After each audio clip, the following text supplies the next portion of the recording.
MONOS is a Colombian film directed by Alejandro, and it's one of those movies that had a lot of buzz coming off the festival circuit.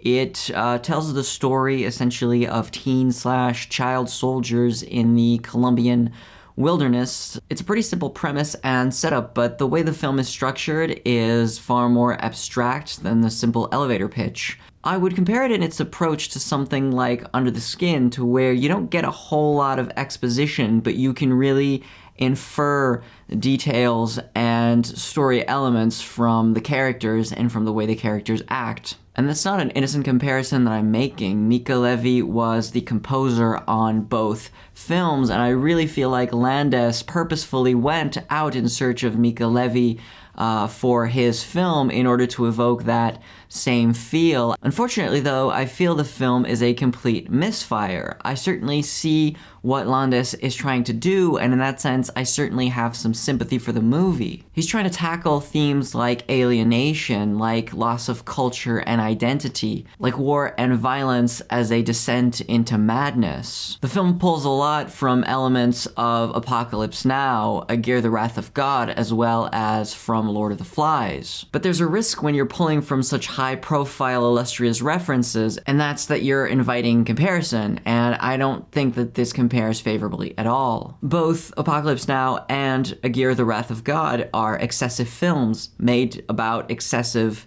characters and made by excessive artists. There is a direct correlation between the madness that went into making the film and the madness that you perceive on screen. And frankly, I couldn't sense any of that madness or any of the excess in MONOS. I feel that despite the fact it's trying very hard to be some sort of audio-visual sensory experience like Jolly Katu, for example, it ends up being extremely tame and just a little art schooly. It's a film that's trying to say a lot of things, but ultimately ends up not saying much at all. And by the end of the film, and I don't want to get into specifics because I don't want to spoil it for people who haven't seen it, but I feel like that last sequence and that last scene basically contradicts the entire point of the film, both aesthetically and thematically. And that's really unfortunate because there's clearly talent and vision being applied.